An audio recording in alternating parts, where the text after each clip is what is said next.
Y pues hace 48 años que comencé a predicar la palabra de Dios. En todo este tiempo, solamente 2 veces he escuchado el mensaje que les voy a compartir, que se llama el infierno.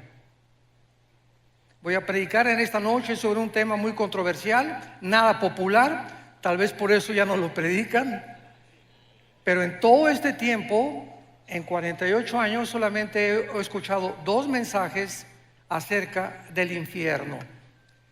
Y pues es una de las verdades más solemnes que el Señor Jesucristo enseñó, porque precisamente fue la existencia de este lugar que se llama el infierno y del cual ya no se predica, por lo cual la Biblia dice: porque de tal manera amó Dios al mundo, para que todo aquel que en él cree, ¿qué cosa? No se pierda. ¿Qué significa no se pierda? Que no te vayas a la condenación eterna.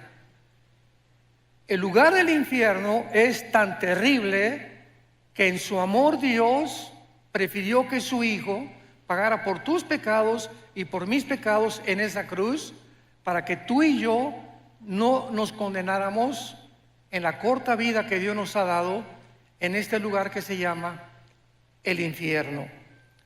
El Señor Jesús habló del infierno mucho más veces que el mismo cielo. Veamos algunos pasajes, por ejemplo, Mateo capítulo 10, versículo 28. Dice Jesucristo: y no teman a los que matan el cuerpo, mas el alma no pueden matar. Teman más bien a aquel que puede destruir el alma y el cuerpo en el infierno. Mateo capítulo 13, 40 y 42. De manera que como se arranca la cizaña y se quema en el fuego, así será el fin de este siglo. Enviará el Hijo del Hombre a sus ángeles y recogerán de su reino a todos los que se sirven de tropiezo y a los que hacen iniquidad, y los echarán en el horno de fuego. Allí será el lloro y el crujir de dientes. Ningún ser humano podría saber qué es lo que existe después de la muerte más que Dios. Tú puedes consultar a brujos, puedes consultar a gurús, puedes consultar a chamanes, a Walter Mercado, a astrólogos, etcétera, etcétera. No hay una sola persona, ni un solo libro en los millones de volúmenes de literatura que existe en las librerías que te puedan decir qué hay después de la muerte. Todos son hipótesis, especulaciones, ¿verdad? Que ideas de los seres humanos, pero ¿quién puede decirnos realmente a dónde te vas a ir tú y a dónde me voy a ir yo cuando tú mueras? ¿Cuántos de nosotros vamos a morir en paz, sabiendo que vamos a atravesar un túnel nada más y que nos va a estar esperando los ángeles y la persona de Jesucristo? ¿Y cuántos de ustedes en esta noche que nos escuchan, cuando tú mueras, vas a abrir los ojos a la otra vida y te vas a llenar de terror y de arrepentimiento tardío, porque ya no habrá ninguna otra oportunidad en toda la eternidad para tu salvación? Dios nos ha dado una sola vez, 60, 70, 80, 85, algunos de una forma milagrosa llegan a los 100, 102, 3 años, para que podamos atravesar como peregrinos y oír la voz que en esta noche el Espíritu Santo te quiere hablar. Veamos nosotros que esta es una de las realidades más terribles de la existencia humana, y es que el Señor Jesucristo enseñó, como lo acabamos de leer, que hay un lugar, existe un lugar donde las almas de los condenados vivirán atormentados por un fuego que casi nunca se va a apagar. Después hablaremos de la duración del infierno. Vayamos a la primera carta a los Corintios y vamos a comenzar estudiando, en primer lugar, para que entendamos el infierno, cuántas criaturas ha creado Dios y el destino de cada una de las criaturas que Dios ha creado. Esto es muy profundo y muy interesante para la comprensión de nuestra conferencia. Dice 1 Corintios 15, versículo 39: No toda carne es la misma carne. Una carne es la de los hombres, o sea, el cuerpo de nosotros está diseñado con estómago, pulmones, un cerebro, etcétera, etcétera, diseñados no para vivir en la luna ni para vivir en Marte. Dios nos diseñó exclusivamente para este mundo y nos diseñó para que comiéramos los alimentos de la tierra. No Coca-Cola, ¿verdad? No refrescos, nada de Werner Bull, ni Monster, ni todos los productos que venden por todos lados.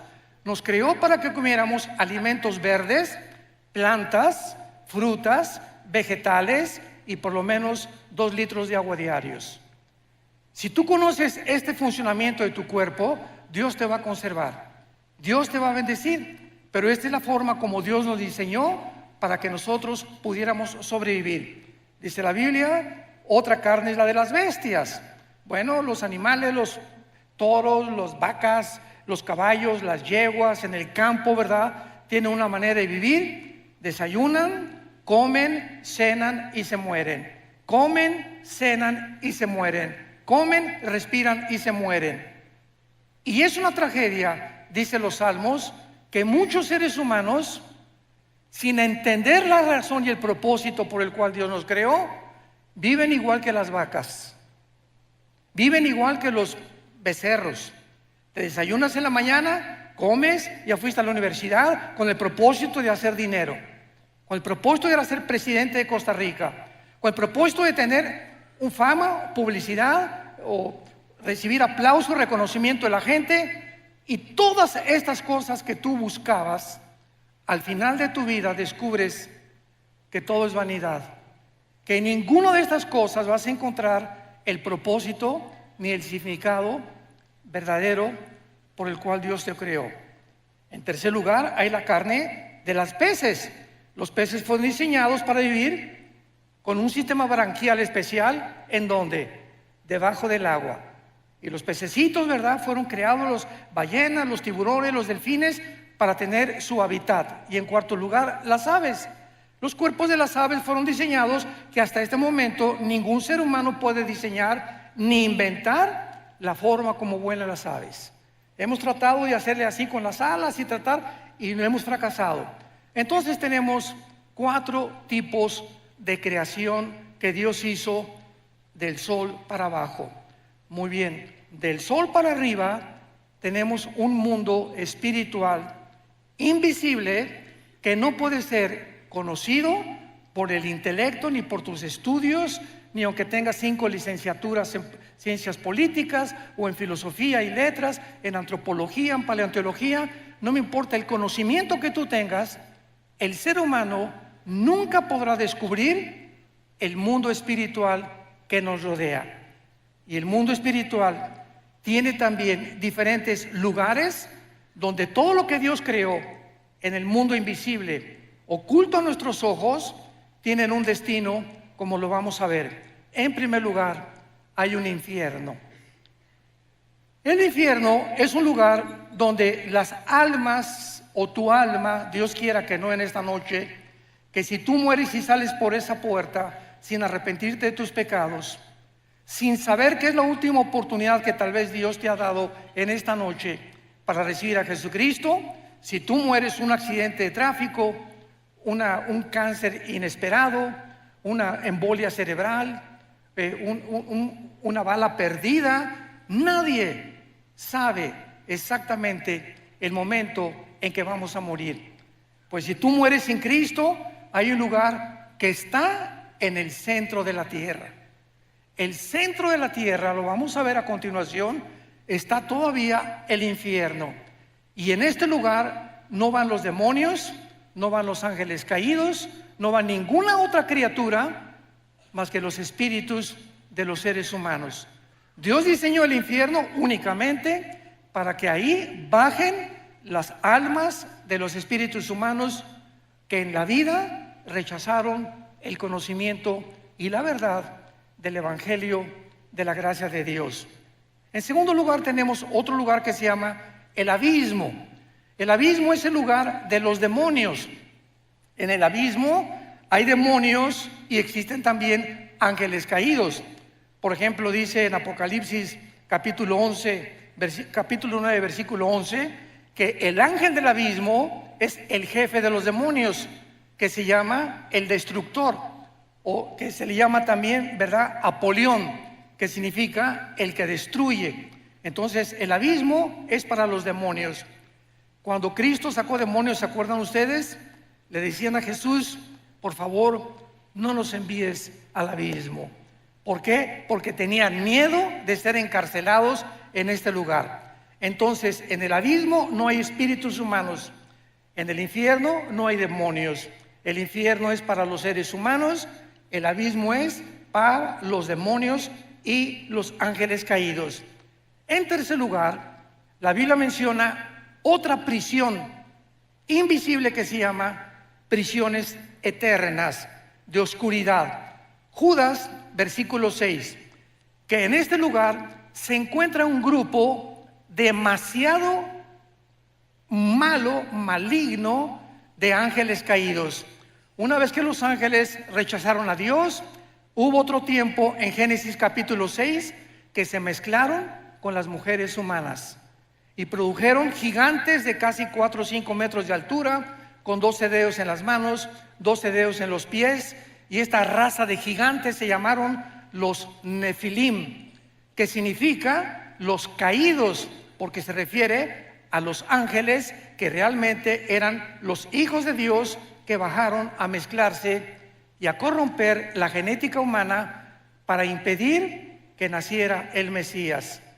Cuando Satanás oyó Génesis 3:15, de tu semilla, mujer, vendrá el Mesías, y de la semilla de Satanás vendrá el que hará tropezar al Mesías, Satanás, al escuchar esto, de ahí en adelante planeó cuidadosamente, de una forma, con una sabiduría impresionante, que no naciera el Mesías. Y así vino el primer ataque en Génesis capítulo 6, impidiendo y corrompiendo la genética humana. Más adelante ya sabemos, ¿verdad?, de qué forma continuó con estos ataques. Cuando nació Moisés, por ejemplo, el faraón mandó matar a todos los niños para que no naciera. Dijo Satanás: a lo mejor por ahí viene la línea genética del Mesías. Después, cuando nació Jesucristo, vinieron los reyes del oriente y le dijeron a Herodes: ¿dónde está el rey de los judíos? Mandaron matar a todos los niños menores de 2 años. Y así encontramos en la Biblia el ataque satánico para impedir que naciera el Mesías. Y luego tenemos en cuarto lugar el lago de fuego. El lago de fuego es el lugar donde todos, absolutamente, Satanás, el falso profeta, los ángeles caídos y los seres humanos pasarán la eternidad cuando hayan rechazado completamente el plan de Dios, principalmente los seres humanos. Ahora, muy bien, muchas personas dicen: Dios no puede ser tan malo de mandar a todos al infierno. Una vez una viejita me dijo eso: mire, pastor, yo no creo que Dios sea tan malo de mandar a nadie al infierno. Yo le contesté y le dije: amén, doña Chole, usted tiene toda la razón.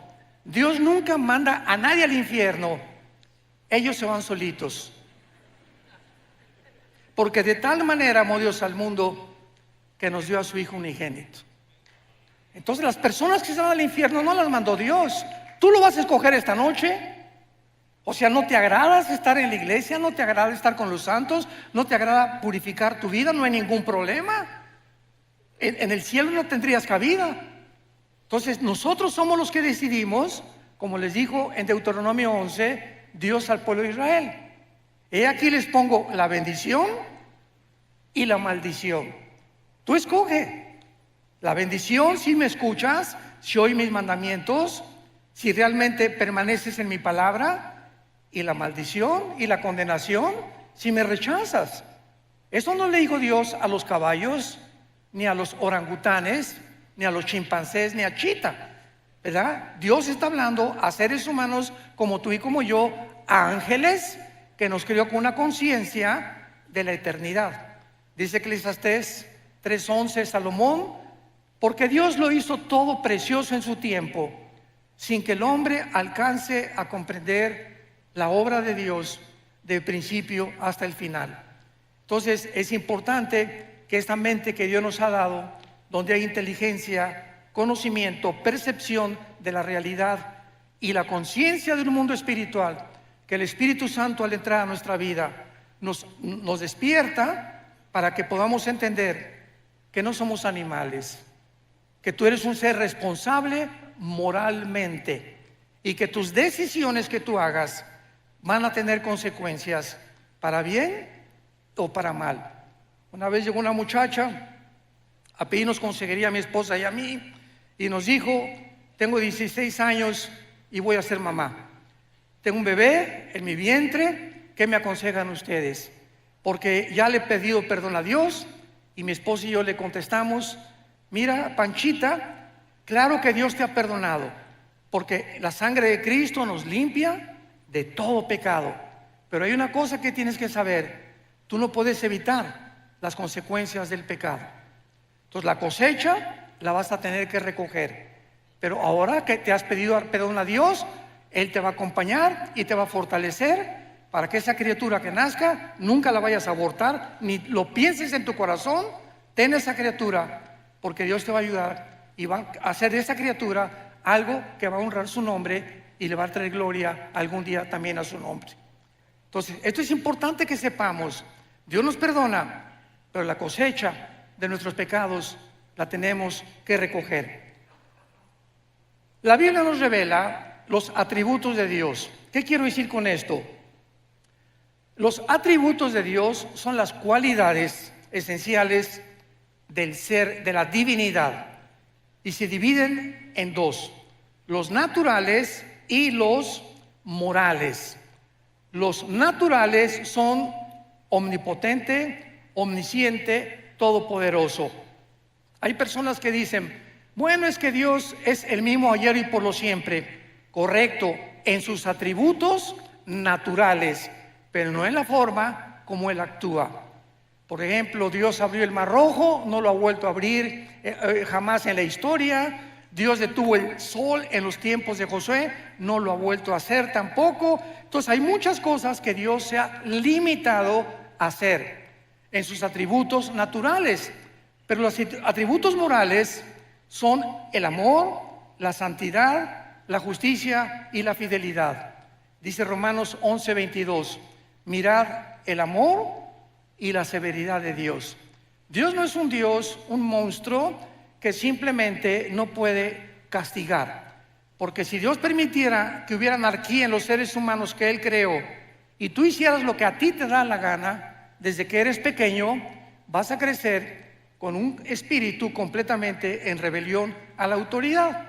Desde que nacemos, los niños, y la mamá, y poco a poco vamos educando al niño para que el niño no se desboque, para que no haga lo que quiera, para que cuando aparezca pirinol en el suelo y como berrinche, mi juguetito, te levantas y pau, pau, pau de vez en cuando necesitan, porque el niño tiene que crecer con autoridad y con amor también. Entonces, el mismo amor que yo abrazo a mi nieto y lo beso, el mismo amor se lo demuestro cuando sus papás le hacen pau, pau, pau. Entonces, el amor y la disciplina forman el carácter. Un muchacho que crece sin educación, en rebelión a sus padres, en rebelión a la policía, en rebelión a la autoridad, va a acabar en una cárcel, tarde o temprano. Van a acabar o como en cárceles o en grupos terroristas, ¿verdad? O en cárteles de las drogas, simplemente porque en su desarrollo no tuvieron la formación de su carácter. Vivieron siempre haciendo lo que les da la gana. ¿Y sabes algo? No podemos vivir así. Entonces, los que han vivido de esta manera y han muerto en su vida, van a tener que pagar en la otra vida sus consecuencias. Ahora bien, veamos en tercer lugar algo también que es muy importante, que es lo siguiente. Muchas personas dicen que el infierno se encuentra en esta vida, o que acaba en la tumba, ya se acabó todo. Sin embargo, la única persona que tiene la autoridad para hablarnos acerca de la otra vida se llama Jesucristo. Cuando Él bajó del mundo y nos dijo: yo soy la resurrección de la vida, y Él resucita de los muertos a los 3 días, Cristo es crucificado, es muerto, enterrado y resucitado a los 3 días. ¿Qué mensaje nos está dando Jesús? Ustedes también van a volver a vivir. Sígueme. Yo soy el camino, yo soy la verdad y yo soy la vida. Yo soy el pan que descendió del cielo y he venido al mundo para en esa cruz mostrarte quién es Dios. ¿Quieres saber quién es Dios? Ve la cruz. En la cruz Dios manifiesta quién es Él. En el momento en que Jesús muere con sus espinas y sus clavos en las manos y en los pies, Dios nos está diciendo quién es Él. ¿Quién es Dios? Aquel que paga por ti y por mí en una cruz. Y con ese amor eterno e infinito te demuestra Dios que vale la pena vivir para Él. Porque si alguien dice: bueno, ¿yo qué culpa tengo que Adán y Eva hayan pecado? Muy bien, dice el libro Romanos, que es la constitución de los cristianos: tú no tienes ninguna culpa de que Adán y Eva hayan pecado y que hayamos heredado todos genéticamente y espiritualmente el pecado. Muy bien, te lo acepto, dice Dios. Sin embargo, en la cruz yo pagué por esos pecados. Entonces ahora ya no tienes ninguna justificación. ¿Ok? No eres culpable, pero sí eres culpable de rechazar el perdón. Y eso por lo que muchas personas van a ser condenadas. Entonces, tenemos que entender los atributos de Dios. Vayamos a Lucas 16. Ojalá que todos hayan traído su Biblia. Los que no trajeron Biblia, júntense, siéntense con un cristiano.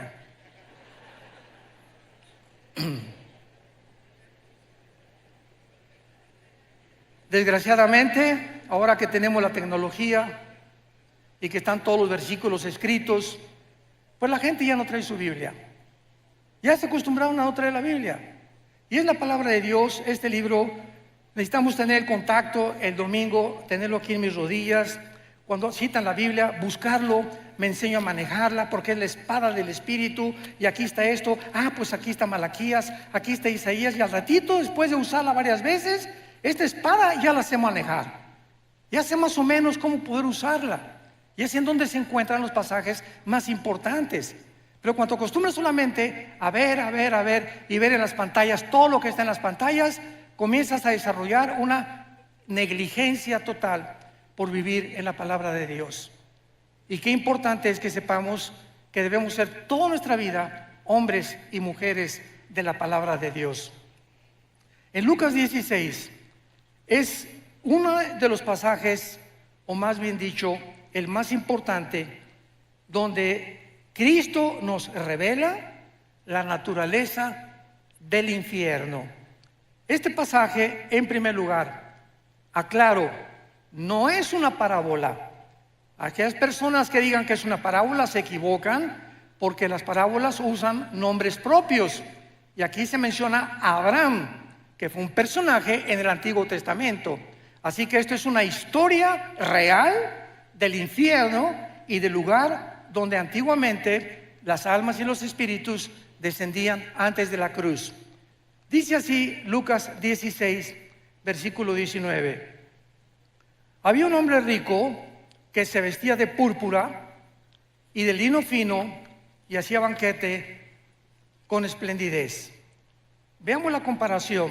Por el otro lado, el contraste, había un mendigo llamado Lázaro, que estaba echado a las puertas de aquel lleno de llagas. Aquí tenemos dos personas. ¿Por qué el Espíritu Santo usó a un rico y por qué usó a un mendigo? Muy bien.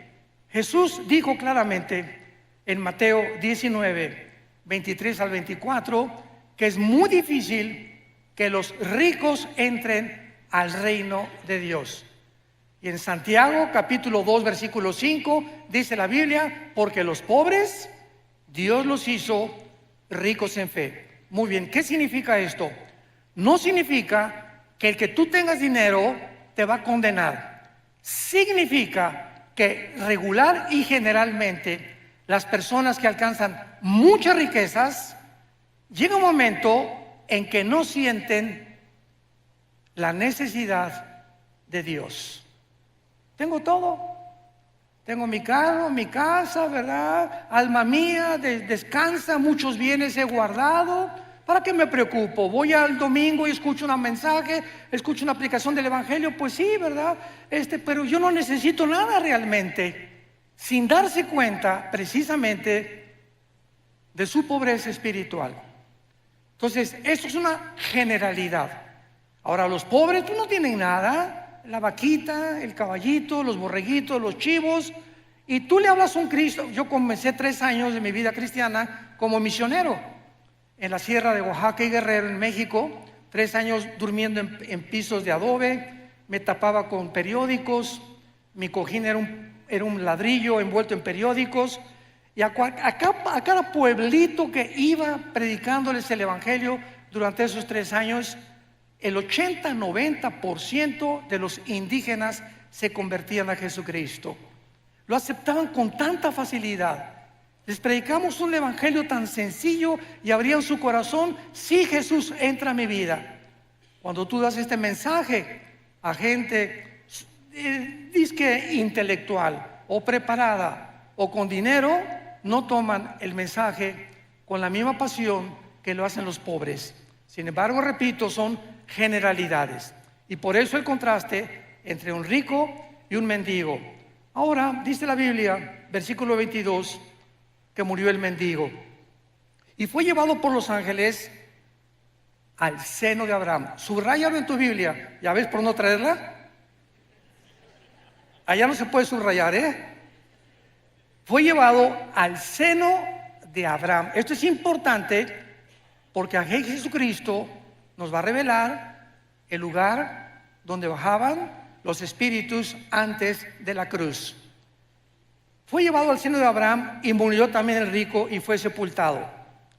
Y en el Hades alzó sus ojos, estando en tormentos, y vio de lejos a Abraham y a Lázaro en su seno. Me detengo aquí. Desde Adán hasta la cruz del Calvario, ningún ser humano, ni los profetas, ni Malaquías, ni Habacuc, ni Sofonías, ni nadie sabía a dónde iban los muertos, los buenos y los malos, antes de la cruz, más que descendían todos al centro de la tierra. Era el único conocimiento que había, porque la revelación bíblica es progresiva. Dios va revelando conforme va pasando el tiempo, nos dando más luz y más luz. Cristo viene y nos abre las cortinas completamente. Llegan los apóstoles bautizados por el Espíritu Santo y se les da otra revelación. El apóstol Juan es arrebatado al cielo y escribe el Apocalipsis. Y así Dios va revelándonos los misterios de su reino y de la vida espiritual. Entonces todos sabían que descendían al centro de la tierra. El lugar en el Antiguo Testamento donde descendían todos, en el hebreo se llama el Sheol. Descendían todos al Sheol, buenos y malos. Muy bien.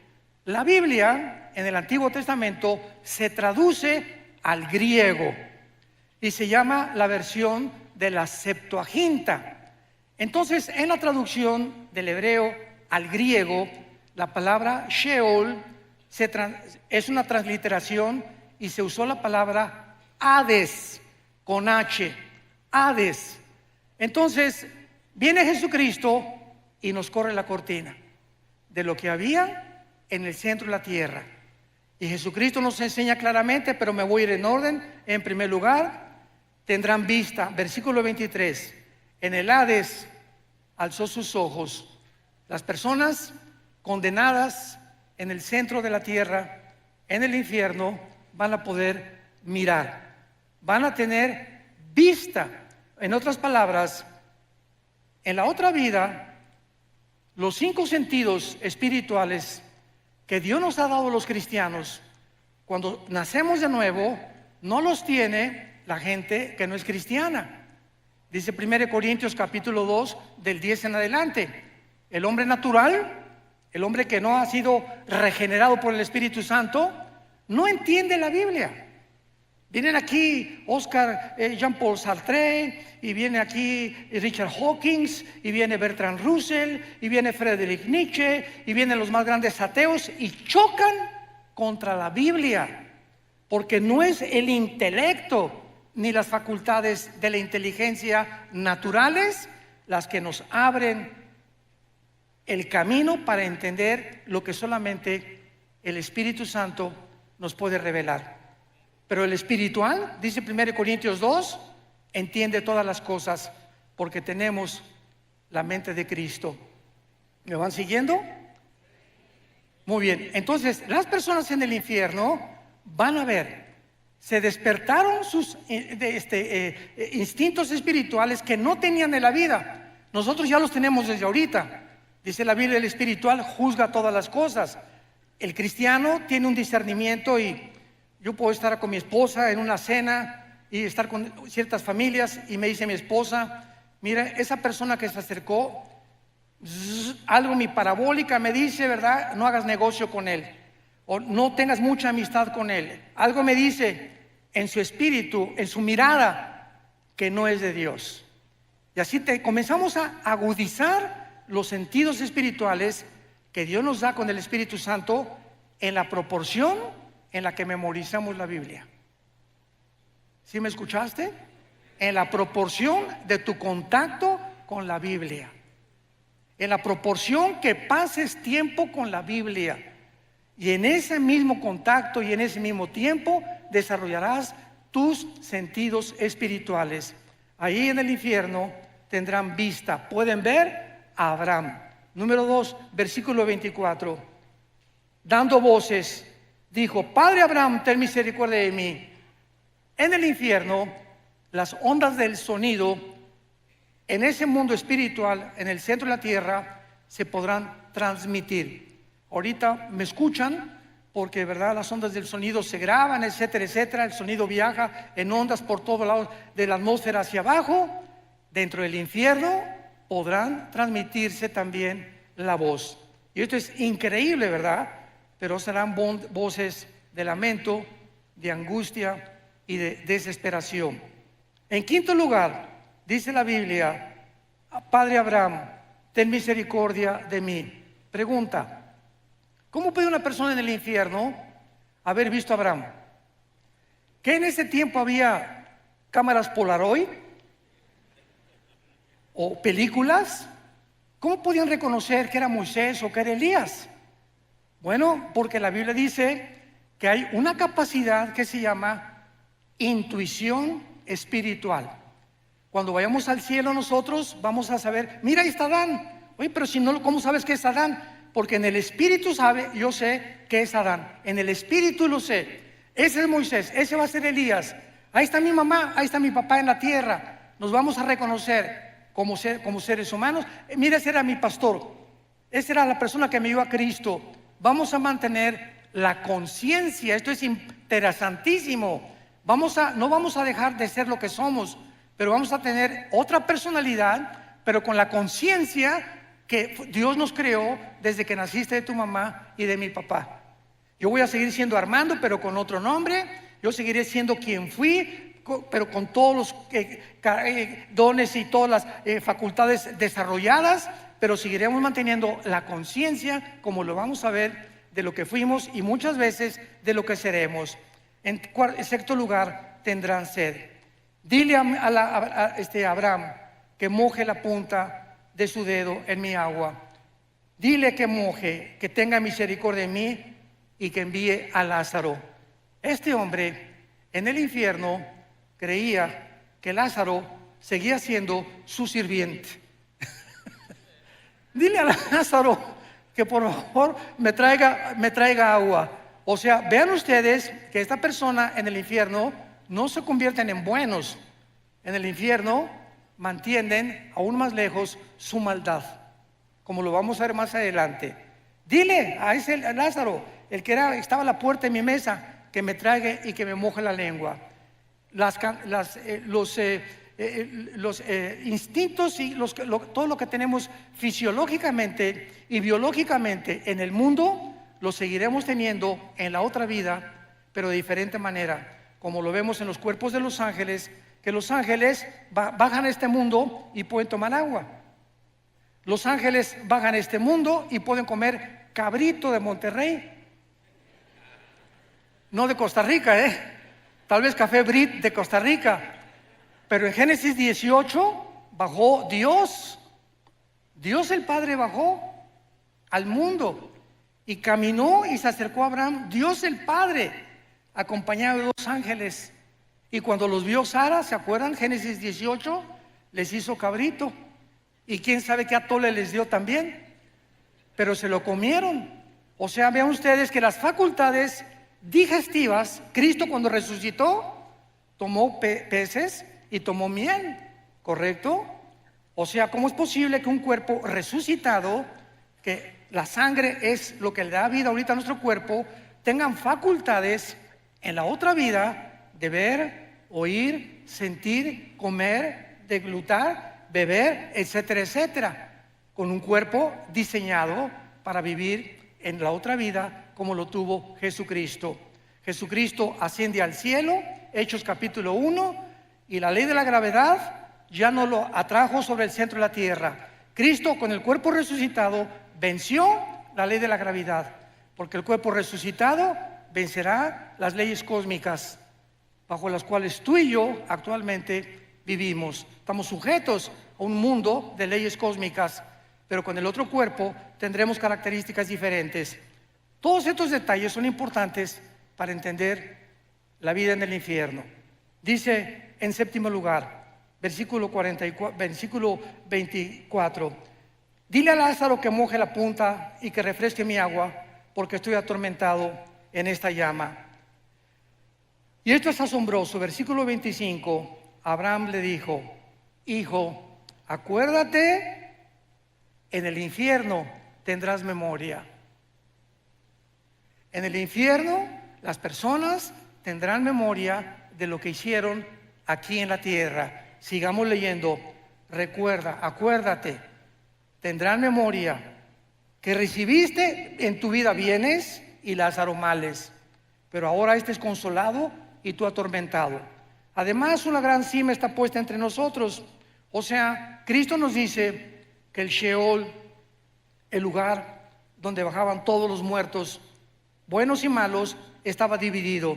De un lado estaba el seno de Abraham o el paraíso, y del otro lado estaba el Gena en griego, que fue la palabra traducida para infierno. Entonces los buenos estaban esperando a la cruz, a que Cristo pagara con su sangre, porque antes de Cristo nadie subió al cielo, más que Enoc y Elías, que son las excepciones de Dios, ¿verdad? Dios hace sus propias leyes, Él no está sujeto a ninguna ley. Entonces todos estaban esperando a que Cristo muriera en la cruz, para que desde Cristo a nuestros días, si tú mueres y yo muero, ya no bajamos al centro de la tierra. Ahora ausentes del cuerpo, según de Corintios 5, presentes en el Señor. Vayamos rápidamente en un paréntesis, Apocalipsis capítulo 6, y veamos esta verdad, porque hay otra teoría, ¿verdad?, que no es bíblica, de que los muertos duermen. Hay una secta que se llama los Testigos de Jehová que enseñan esto. No, cuando morimos Jesús dijo en Lázaro, Lázaro duerme, sin entender el término dormir relacionado con la muerte. Aquí en el quinto sello, Apocalipsis 6, versículo 9, vi bajo el altar las almas de los que habían sido muertos por causa de la palabra de Dios y por el testimonio que tenían, y clamaban a gran voz diciendo: ¿hasta cuándo, Señor santo y verdadero, no juzgas y venga nuestra sangre de los que moran en la tierra? Aquí tenemos a Juan con una visión del cielo, donde los que han muerto están vivitos y coleando, platicando con Dios, haciéndole preguntas todavía a Dios. Señor, ¿hasta cuándo en el mundo seguirá la violencia, seguirá la muerte, seguirá la maldad? Y se les dijo: espérense tantito, todo esto va a llegar a su fin ya muy pronto, y todos los muertos tienen que morir durante la tribulación para que Jesucristo regrese por segunda vez para establecer su reino mesiánico con todos nosotros aquí mismo en la tierra, precisamente en Jerusalén.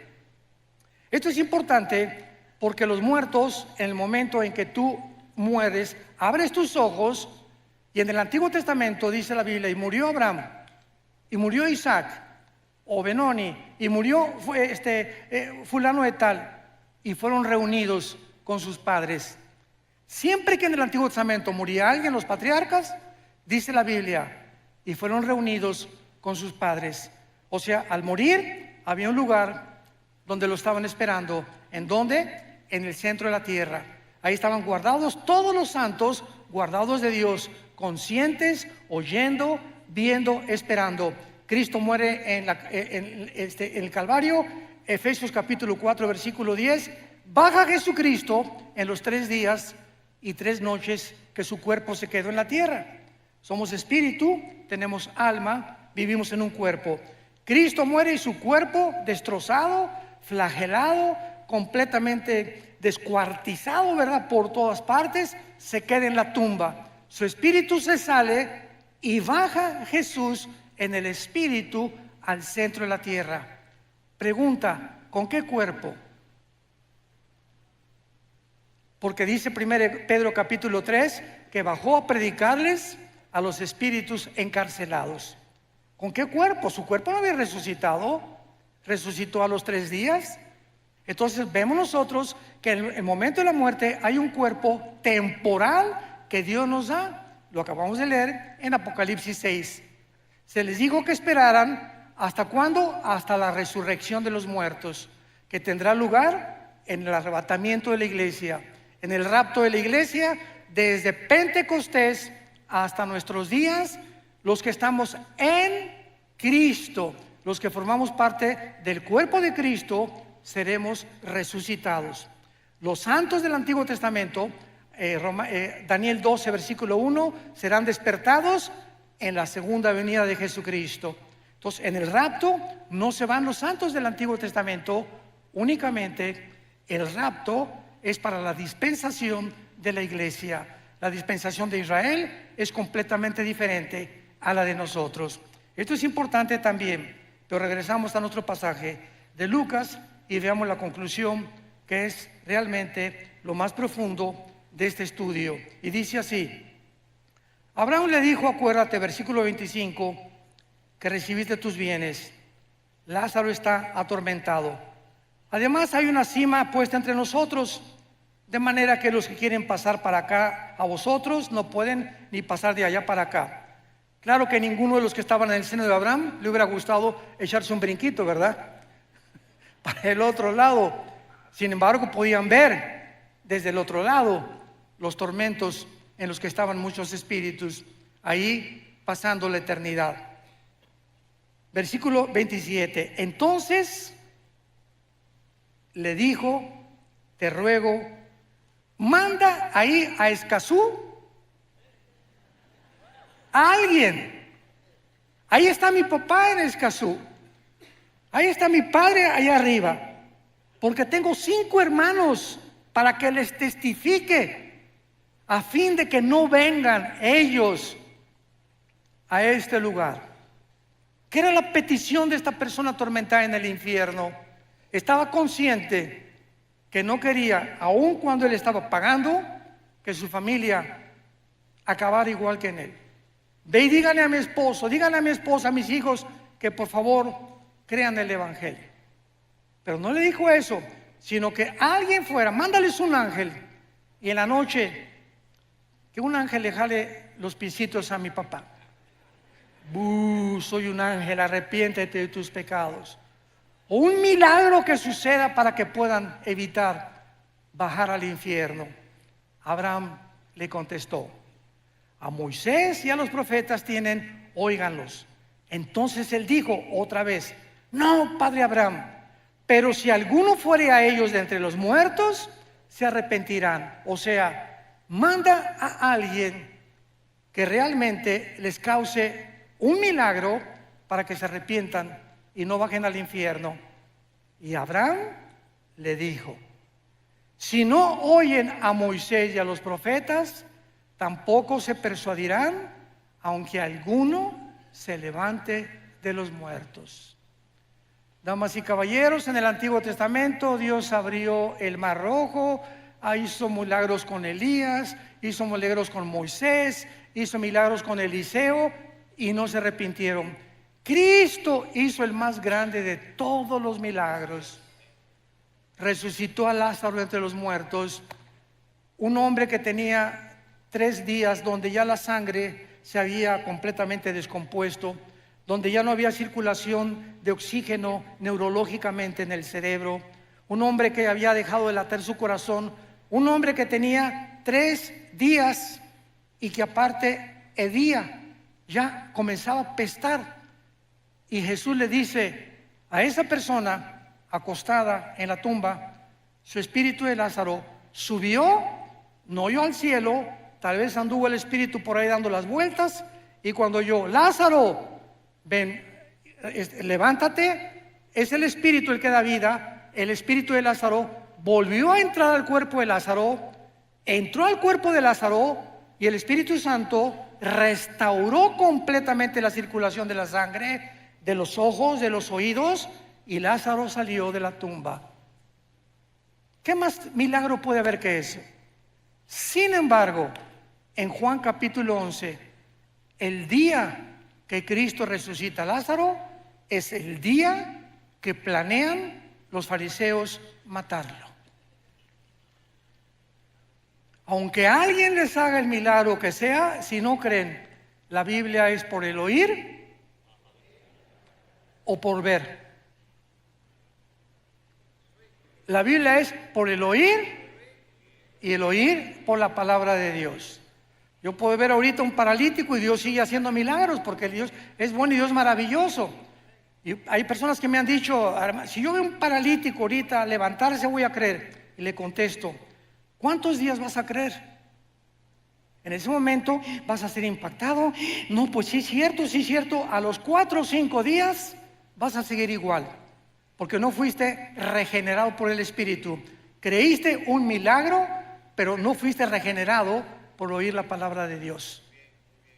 Y fuimos renacidos, 1 Pedro capítulo 2, fuimos vueltos a nacer por la palabra de Dios que vive y permanece para siempre.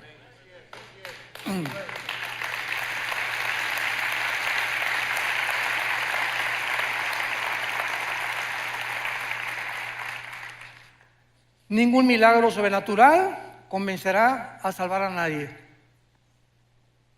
La salvación proviene de ver y no por el oír, o por el oír y no por ver. Un milagro puede asombrar, repito, causar sorpresa, admiración por algunos momentos, pero no cambia el corazón humano. El único que cambia el corazón humano es la palabra de Dios. Si alguien pudo haber sido salvado o creído por milagros, fueron los judíos cuando salieron de Egipto, o los fariseos en la resurrección. Sin embargo, ni así creyeron a Dios. Ahora, ¿dónde se encuentra actualmente el infierno? En el mismo lugar. Si tú mueres esta noche sin la persona de Jesucristo en tu vida, sin haberte arrepentido de tus pecados, ahorita en la noche cierras tus ojos, el doctor dictamina, ya se fue Pancho, ya se fue Carlito, ya se fue fulana de tal, doña Choli ya se murió. Tu espíritu baja inmediatamente al centro de la tierra. Y ahí en el centro de la tierra, hoy, en el mes, estamos en marzo todavía, ¿verdad? En febrero. Baja al centro de la tierra y después que pase los 2000 años o el tiempo de la gracia y venga la tribulación, cuando Jesucristo regrese, van a pasar 1000 años. Y al finalizar los 1000 años, los que están en el centro de la tierra van a resucitar. Apocalipsis 20 del 11 al 15, el juicio del gran trono blanco. Van a resucitar todos los que están en el infierno, los libros se van a abrir y Dios te va a decir, Carlitos, ven para acá, doña Panchita, venga para acá, doña Chole, venga para acá. Voy a demostrarle a todos los ángeles y a toda la creación que yo no te quiero enviar al infierno. Tú has decidido y yo no puedo violar tu voluntad, porque el libre albedrío es la característica más grande que Dios nos ha dado. Somos seres morales, responsables de nuestras decisiones. Si Dios forzara a alguien a irse al cielo, como dice otro movimiento también dentro del cristianismo, que Dios a uno los preparó para el cielo y otros para el infierno, y se nos roba la libertad de escoger, es una barbaridad. Porque en el infierno no va a haber un letrero que diga, pues aquí estamos todos los que no fuimos escogidos por Dios, por el amor de Dios. Eso no puede ser. En el infierno están todos aquellos que se les dio una oportunidad en esta vida y no la aprovecharon. Y esta oportunidad Dios te la da en esta noche a tu corazón. Tú me puedes decir, oiga, pues fíjese que yo vengo a esta iglesia hace 5 años. Las iglesias están llenas de personas no salvadas, llenas de personas que nunca se han arrepentido. Y el arrepentimiento ya no se predica tampoco. Ya no se predica el infierno, ya no se predica el pecado. Y las iglesias solamente quieren entretenimiento, ¿verdad? Y ya estamos en un tiempo de despertar. Mañana vamos a hablar claramente de las causas de la crisis del mundo por lo cual se encuentra, el mundo como se encuentra. Pero las iglesias están llenas de personas no arrepentidas, que son religiosas, pero no tienen la Biblia, no aman la palabra, no la memorizan día y noche, nunca le han hablado a nadie de Cristo. ¿Cuántos años tienes de ser cristiano? 5 años, hermano, 10 años. En todos estos tiempos, ¿a cuántas personas has ganado para Jesús? ¿A cuántas personas les has hablado de Jesús? En tu bufete jurídico, en tu consultorio médico, en tu taller de carpintería. Ustedes jóvenes, en su universidad, en la escuela, ¿le hablas de Cristo a tus amigos? Muchachas, ¿le hablas de Cristo a tu amiga que se está acostando con su novio y sabes que la fornicación es pecado delante de Dios? ¿Ya te has acercado y le has dicho, Lupita, por el amor de Dios, eso es pecado delante de Dios, arrepiéntete? Tú no puedes vivir acostándote y teniendo relaciones sexuales con tu novio. Eso no es sagrado delante de Dios. Y mucho más si te llamas cristiana. Y mucho más si te llamas cristiano, no besuqueas ni manoseas a tu novia tampoco. La respetas, porque no puedes amar y ensuciar lo que amas. Este es el verdadero cristianismo. Y si no lo vivimos de esta manera, has vivido un cristianismo falso, que se llama la religiosidad, pero no el haber sido regenerados por el Espíritu de Dios. Ven a Jesús en esta noche. Arrepiéntete realmente de la vida en la que llevas. Inclina tu cabeza y dile estas palabras. Señor mío y Dios mío, te pido perdón por mi vida. Creo que en esa cruz Jesús ha pagado por todas mis maldades, por todos mis pecados que hasta este momento he cometido.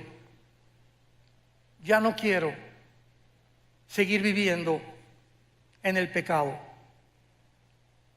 pero reconozco en este instante que yo no puedo ni tengo el poder de vivir para ti.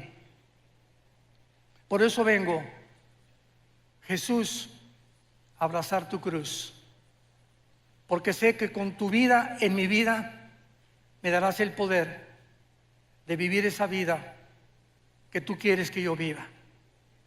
Creo que es tu sangre preciosa la que pagó por mis pecados y creo que tú fuiste crucificado, muerto, enterrado y resucitado a los 3 días.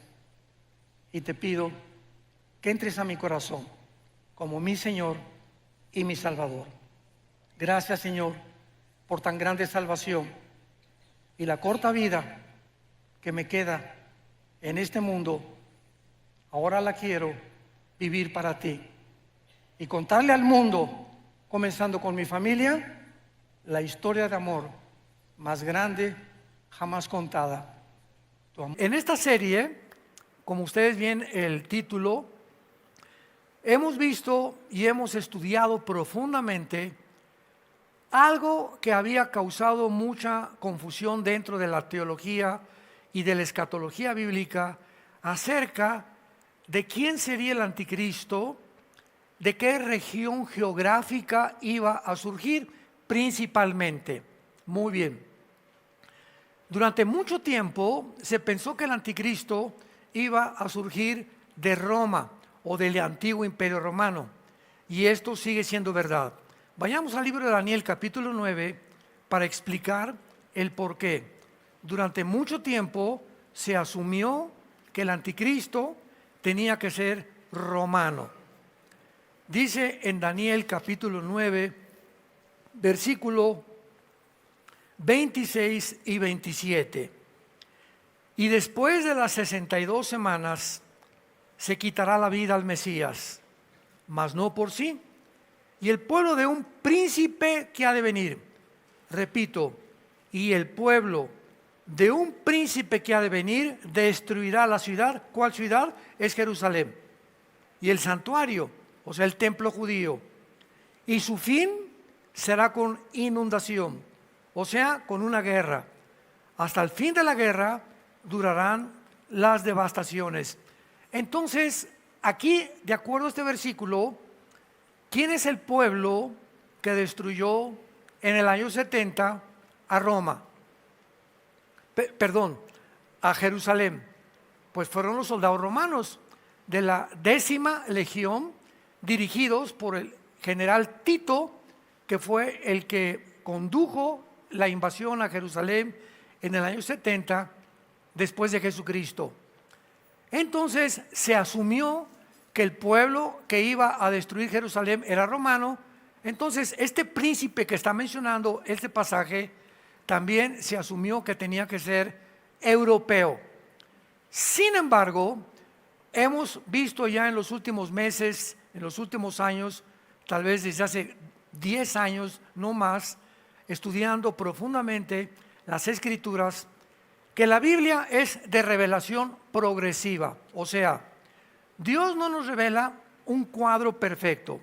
Dios nos da como un rompecabezas, una pieza aquí, otra pieza aquí, otra pieza aquí, otra pieza aquí. Pero Dios no nos deja completar el rompecabezas hasta que llegue el tiempo de que se cumplan esas profecías. ¿Me van siguiendo? Muy bien. Entonces, en este último siglo XXI en el que estamos viviendo, se han precipitado los acontecimientos con una velocidad tan vertiginosa, como lo saben, casi guerra nuclear, Ucrania contra Rusia. Hace 2 días se prepara la OTAN para ir a la guerra contra Rusia y seguir defendiendo a Ucrania. El presidente Donald Trump hace un pacto con Salmán, en Riyadh, Arabia Saudita, de billones de dólares, con Qatar. Entra al pacto Al-Jolani, el líder exguerrillero y exterrorista de Siria, y toda la gente diciendo, ¿verdad? ¿Cómo es posible que el presidente haga estas cosas? ¿Cómo es posible en Europa? O sea, siempre tenemos la tendencia a juzgar antes de ver los resultados, porque es la tendencia humana. Entonces, hasta que no sepamos qué es lo que está de por medio precisamente, nos atrevemos a juzgar las cosas. Me han bombardeado a mí con muchas preguntas al respecto y me han dicho, oye, pero ¿cómo ya sabemos que Trump traicionó a Israel? Y les digo, miren, vamos a entender la situación de lo que está pasando en el mundo. Número 1, Estados Unidos, antes de que el presidente entrara últimamente como el nuevo administrador de esta nación, tenía una deuda de 35 trillones de dólares. Estados Unidos, muy bien. En el momento en que un país está tan endeudado como Estados Unidos, siendo el país que desde la Segunda Guerra Mundial ha tenido la supremacía política, económica y religiosa en el mundo entero, pues es lógico que todas las demás naciones que se levantaron en el siglo XXI, China y Rusia, tengan envidia.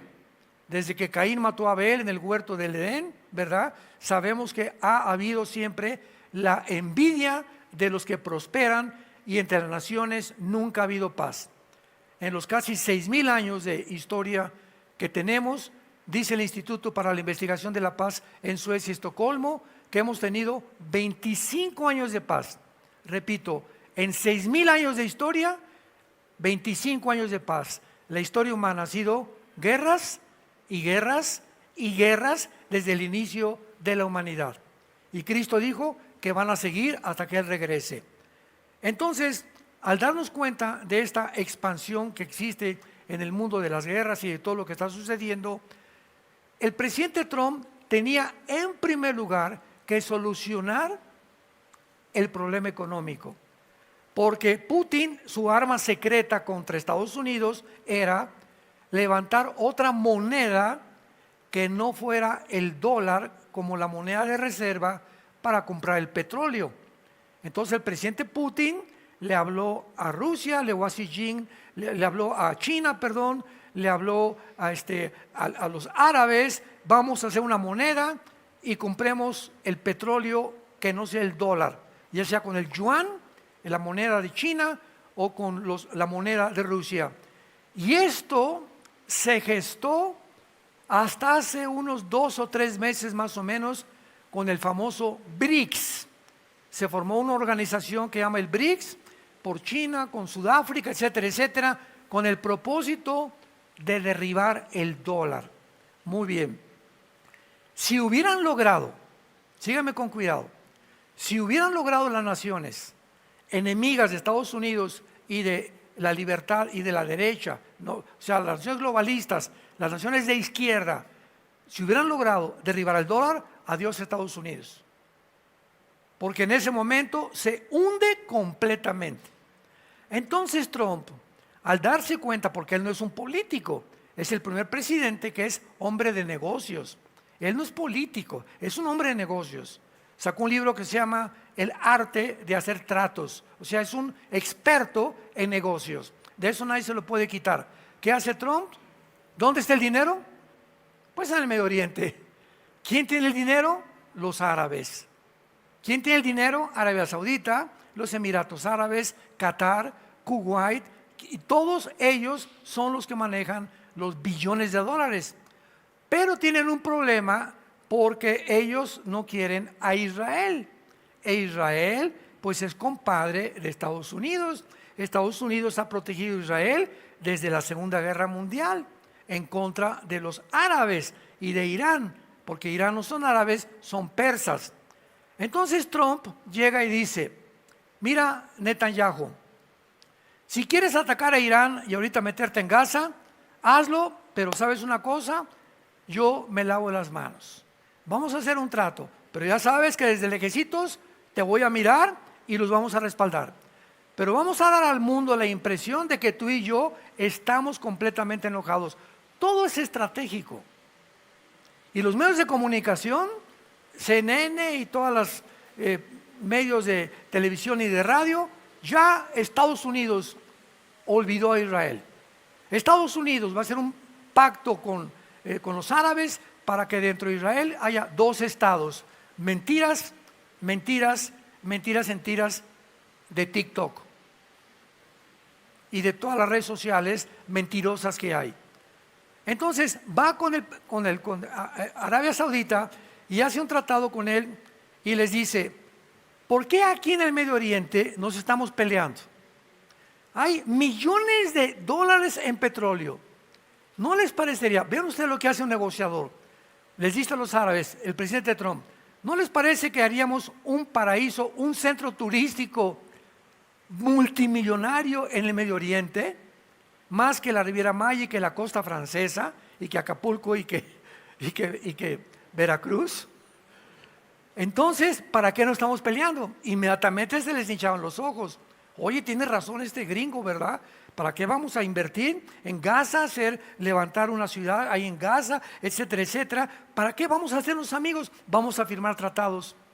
Y firmaron un tratado por más de 6 billones de dólares, que con ese dinero lo mandan a Estados Unidos en drones, en armamento, Estados Unidos con Arabia, y cubre la deuda que tenía Estados Unidos.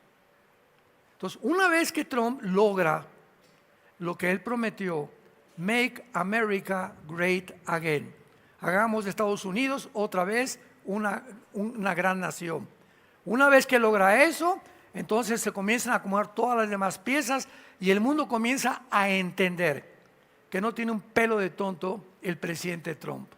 Y hay paz ahorita en Ucrania y Putin no quiso entrar ahorita con Zelensky, pero hay paz ahorita entre la India y los pakistanes.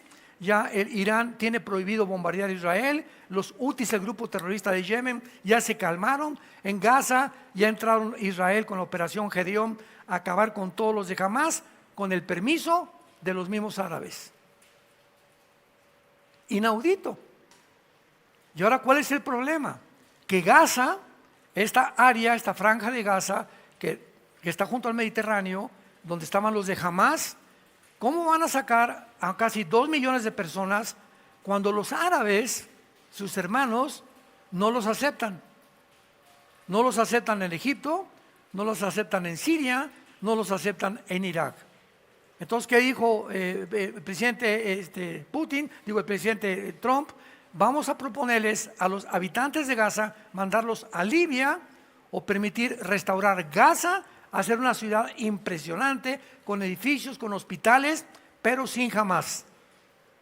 Y el problema está en que los árabes no les conviene, síganme con cuidado, no les conviene que saquen a los habitantes de Gaza, porque Gaza es el territorio geográfico que son vecinos de Israel. Y mientras haya árabes terroristas queriendo exterminar al Estado de Israel, si lo sacan, Israel queda completamente aislado y va a defenderse con más seguridad de sus enemigos. Entonces, esta es la razón por la cual las naciones árabes no aceptan a los habitantes de Gaza, precisamente porque no les conviene, porque es un punto estratégico, militar, geográfico, estar junto a la nación de Israel. Ya vimos lo que pasó el 7 de octubre, ¿verdad? Que entraron más de 1,200 de Hamás de Gaza y mataron a más de 1,000 judíos civiles, quemando a los niños, a las niñas y violando a todas las mujeres. Esta situación que está sucediendo en el mundo, todo está profetizado en la Biblia. Hay muchas cosas que no están profetizadas, pero este está profetizado. Permítanme darles un ejemplo. Todos los que han leído Zacarías 5, me imagino que nadie, ¿no? Ya nada más me sé Juan 3:16, hermano. En Zacarías capítulo 5, el profeta del Antiguo Testamento, en ese capítulo hay una profecía de hace 2500 años, donde el profeta Zacarías ve un efa. Efa es el símbolo del comercio del Medio Oriente en el Antiguo Testamento. Equivalía como a 3 o 4 litros de grano, más o menos. Efa. Entonces, el profeta ve volar un efa, y que ese efa lo meten dentro de un recipiente como de plomo, y una mujer se sienta sobre el efa, lo cierran en una caja de plomo, y ve el profeta a 2 mujeres que parecían como cigüeñas, que lo elevan y lo llevan volando a la tierra de Sinar. ¿Y qué es la tierra de Sinar? ¿O la tierra de los caldeos? Babilonia del Antiguo Testamento. Si ven ustedes, Babilonia es la tierra de Sinar, o la tierra de los caldeos, o la Mesopotamia del Antiguo Testamento.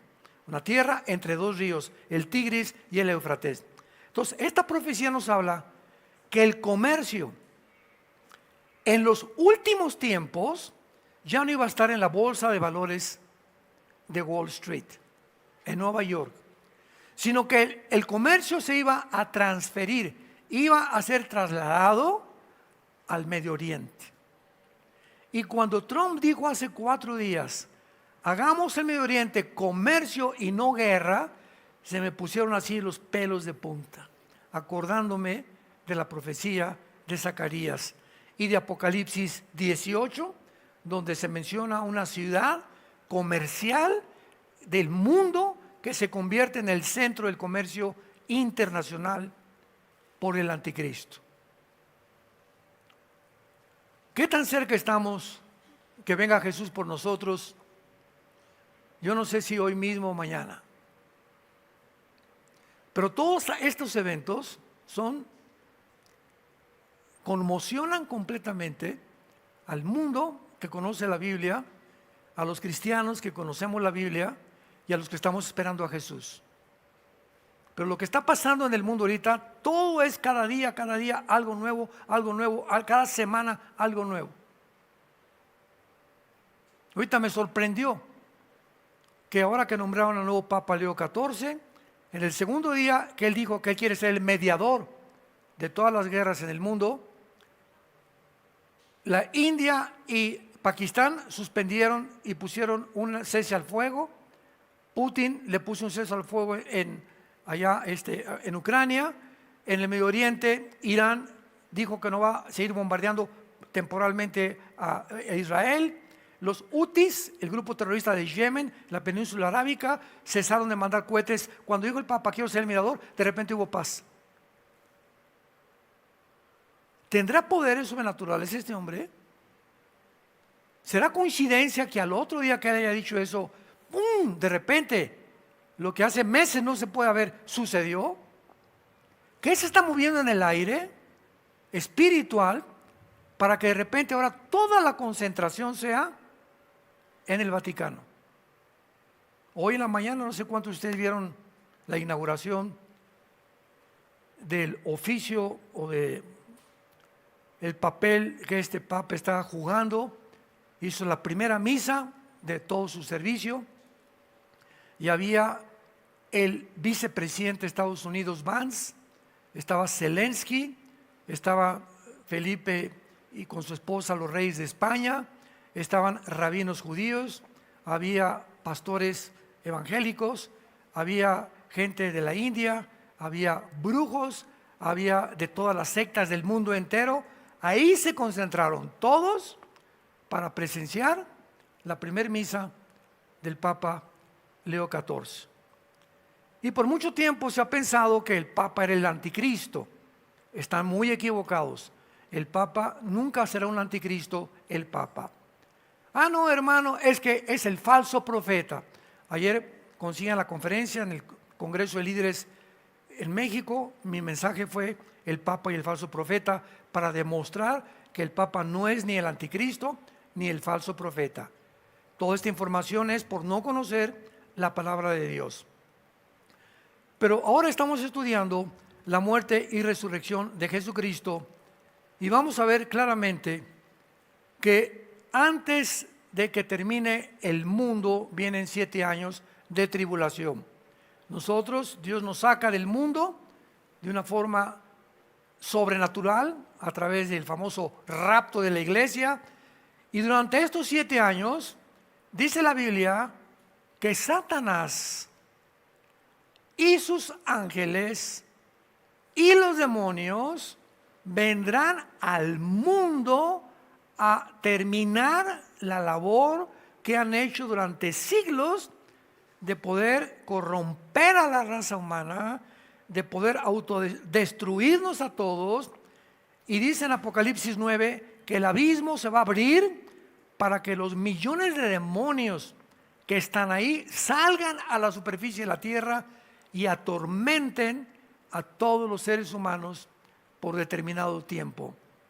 La pregunta es la siguiente: en esta última parte de la tribulación, cuando Satanás, junto con sus ángeles caídos y demonios, sean soltados para aterrorizar a los seres humanos, hay 2 preguntas importantes. Número 1, ¿es posible que Satanás se aparezca en el mundo y sus ángeles visiblemente? Esta pregunta no se la habían hecho, porque vamos a demostrar que los ángeles se pueden manifestar como seres humanos, y en la Biblia se han aparecido como seres humanos, y los ángeles caídos tienen la misma naturaleza que los ángeles que sirven a Dios. ¿Será posible que se manifiesten visiblemente y que llegue el momento, cuando venga el rapto, que crea el mundo, que vinieron los extraterrestres y que los que desaparecimos nos llevaron los ovnis, y que Satanás y sus ángeles caídos convenzan a los seres humanos que son extraterrestres y que ellos van a ofrecer otra narrativa de que la creación no es bíblica, sino que fueron semillas, voy a hablar más tarde, que sembró el universo y que ellos nos llevan a otras galaxias? ¿Será posible que eso suceda? Lo vamos a ver. Y la segunda pregunta será, ¿cuál será realmente la reacción de los seres humanos al ver los milagros que van a realizarse, los ángeles caídos y Satanás y la persona del anticristo y el falso profeta? Bueno, veamos muchas veces al comentar acerca del lanzamiento de Satanás del cielo, los comentaristas les ha sido muy difícil realmente explicar de qué manera se van a manifestar en el mundo. Y antes de ser lanzados del cielo, todas estas entidades espirituales se escondían detrás de un velo que no los vemos ahorita. No vemos a ningún ángel, ¿verdad?, caído. Los demonios tampoco los podemos ver. Todos trabajan a través de un velo atmosférico. Entonces hay un mundo invisible que nos revela Jesucristo en la Biblia, que está poblado por demonios, ángeles caídos y su jefe Lucifer. Entonces este velo donde se escondían ellos se va a quitar y se van a manifestar tal como son, pero disfrazados posiblemente de extraterrestres. Vamos a comprobar esto y veamos, por ejemplo, en donde se escondían antes los ángeles y Satanás. Job, el libro de Job, capítulo 1. Veamos 3 pasajes donde se encontraba detrás este escenario que ahorita no lo podemos ver. Job capítulo 1, versículos 6 y 7. Un día vinieron a presentarse delante de Jehová los hijos de Dios, entre los cuales vino también Satanás. Y dijo Jehová a Satanás: ¿de dónde vienes? Respondió Satanás: de rodear Toluca. Eso dice. No somos tan importantes para él, ¿verdad? No, de rodear la tierra entera. Entonces nos damos cuenta que la Biblia nos ofrece, y el Espíritu Santo revelándolo aquí en el libro de Job, que Satanás es un querubín, jefe, comandante en jefe de un ejército impresionante de ángeles caídos y de los demonios que son los soldados rasos, que su objetivo es continuamente estar dándole vueltas al planeta. Y continuamente él y los que lo acompañaban, sus ángeles caídos, ¿verdad?, pasan por Toluca, no sé cada cuándo, por México, por todos los países, continuamente están buscando hoyos. Llegan a Toluca y los demonios que hacen trabajo sucio le dicen a Satanás: hoy ahí en Tlalnepantla o ahí en Metepec hay una familia que el hombre metió pornografía a su casa. ¿Cómo? Sí, metió pornografía. Váyanse contra esa familia. Cuando un hombre ve pornografía en su casa y se dice cristiano, le abre la puerta en el cielo atmosférico para que entren demonios a su casa y ataquen a sus hijos menores de edad, y ataquen a la esposa y te ataquen a ti, con el propósito de corromper tu alma. Dicen en Proverbios capítulo 6, el que cometa adulterio corrompe su alma, heridas y vergüenza hallará. Y Jesús dijo: no necesitas acostarte con una mujer para ser culpable de adulterio. Basta con que la veas en la pornografía o te hagas imaginaciones. Ante mí, dice Dios, tú eres un adúltero, eres una adúltera, si ves hombres también desnudos. Entonces tenemos que entender que mientras estemos cubiertos nosotros bajo la santidad, cuando tengamos una vida limpieza y de pureza sexual, estamos protegidos por Dios. Métete eso en tu cabecita, tú no te vas a burlar de Dios. Dios quiere protegernos, bendecir tu trabajo, bendecir a tus hijos, bendecir tu matrimonio, pero somos nosotros, no Dios. No le eche la culpa que ella te abandonó. Nosotros somos los que lo abandonamos cuando jugamos con el pecado, creyendo que vamos a obtener un beneficio o un placer cuando es todo lo contrario. Veamos otro ejemplo en Efesios capítulo 2. Efesios en el Nuevo Testamento, capítulo 2, versículos 1 y 2. Estos pasajes nos revelan cómo opera el diablo. Y él les dio vida a ustedes cuando estábamos muertos en vuestros pecados y delitos, en los cuales anduvimos en otro tiempo. Se supone que ya en este tiempo ya no andamos así. En otro tiempo viviendo. En otro tiempo seguíamos la corriente del mundo, conforme al príncipe de la potestad del aire, el espíritu que opera en los hijos de desobediencia. Aquí a Satanás se le llama el príncipe de la potestad del aire. En Job, ¿de dónde vienes? De rodear la tierra. El territorio de operaciones de los demonios y de los ángeles y de Satanás es de la atmósfera para abajo, porque la palabra aire, apúntalo, en el griego es A de Armando, E de Enrique, R de Raúl. Veo que casi nadie apunta. Qué tristeza. Ahí en tu Biblia, pues no trajiste la Biblia, pues ¿cómo vas a apuntar? Bueno, la palabra air significa atmósfera. Entonces, muy bien, él opera de la atmósfera hacia abajo. Antes, dice la Biblia, cuando no éramos cristianos, seguimos la corriente de mi compadre. Oye, compadre, vamos a la hacienda emborracharnos. Voy contigo, compadre. Oye, que hay unas muchachonas por ahí que nos están esperando. Me voy contigo también. Oye, que esto y que el otro, te propongo un negocio que vamos a transar, el que no transa no avanza. Le entro yo también. Seguimos una corriente donde el mundo va de arriba hacia abajo. O sea, no saben que van y no se dan cuenta cuando se van a estrellar. Y si te mueres antes de que tú tengas a Cristo en tu vida, te condenas eternamente. Y era el camino que seguíamos. Y viene Cristo, que hace antes de que nos estrelláramos, viene y nos rescata, y ahora vamos en contra de la corriente del mundo.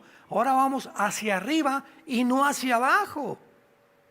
Tenemos la vida eterna y una promesa de una vida mejor, de bendiciones más grandes para mi matrimonio, para mi familia, para mi trabajo. Vamos para arriba. Pero hay cristianos que en lugar de ir arriba y habiendo sido sacados por Dios, se regresan otra vez a la corriente de donde Dios te sacó. ¡Qué locura!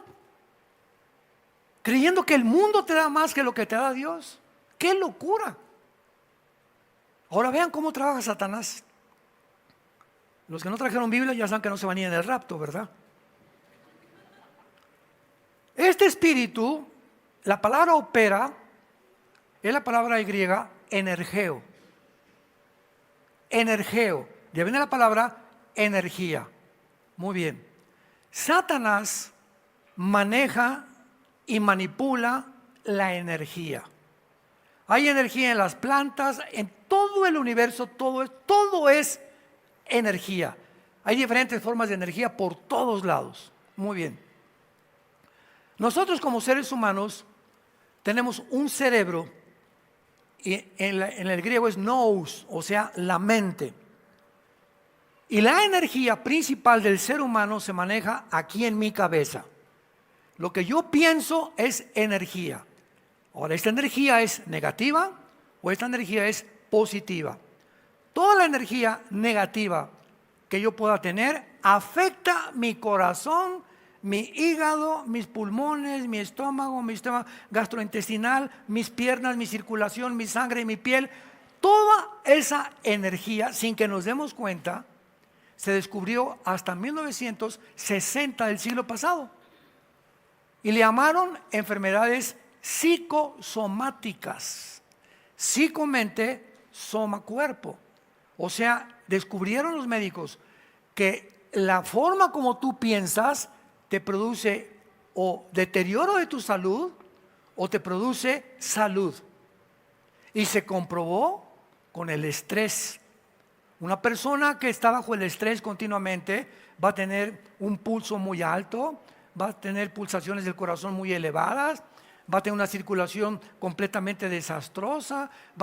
Hay personas, por ejemplo, las personas amargadas, no todas, el 80% tienen artritis.